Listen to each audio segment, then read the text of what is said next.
దర్శన్ బెడ్రూమ్లో నిలబడి తనలో తానే ఆలోచించుకుంటూ పైకే మాట్లాడేస్తూ ఉంటాడు.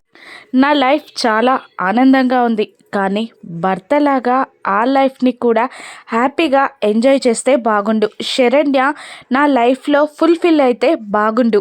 భార్యాభర్తల అనుబంధాన్ని మేము ఇంకా ముందుకు తీసుకెళ్తే బాగుండు అని అనుకుంటూ ఉంటాడు దర్శన్.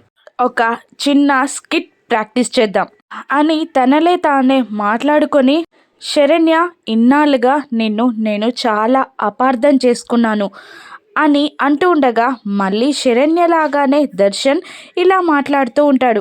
ఇప్పుడు అవన్నీ ఎందుకు గుర్తు చేస్తున్నారు, మళ్ళీ నన్ను బాధ పెట్టడానికా అని శరణ్య క్యారెక్టర్లోకి దూరిపోయిన దర్శన్ అంటూ ఉంటాడు. మళ్ళీ దర్శన్ ప్లేస్లోకి వచ్చి నిలబడి, లేదు లేదు, నీకు సారీ చెప్పాలి అనుకుంటున్నాను, క్షమాపణ అడగాలి అనుకుంటున్నాను, నీ విషయంలో నేను చాలా తప్పులు చేశాను అని దర్శన్ అంటుండగా మళ్ళీ దర్శనే శరణ్య క్యారెక్టర్లోకి దూరిపోయి, అంటే మీరు నన్ను క్షమించేశారా అని అడుగుతూ ఉంటుంది శరణ్యలాగా దర్శన్. కాఫీ పట్టుకొని దర్శన్కి ఇవ్వడానికి అప్పుడే స్టెప్స్ ఎక్కుతూ పైకి వస్తూ ఉంటుంది శరణ్య.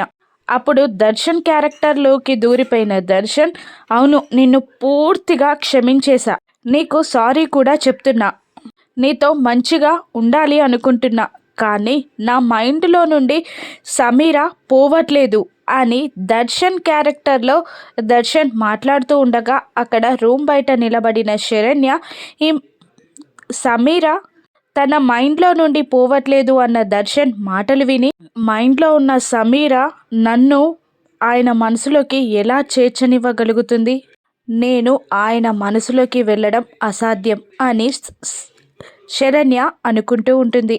శరణ్య దర్శన్ల మధ్య దూరం పెరగనుందా? శరణ్యకి అర్థమయ్యే విధంగా దర్శన్ చెప్పగలడా? రాను ఎపిసోడ్స్లో చూద్దాం. Thank you for watching.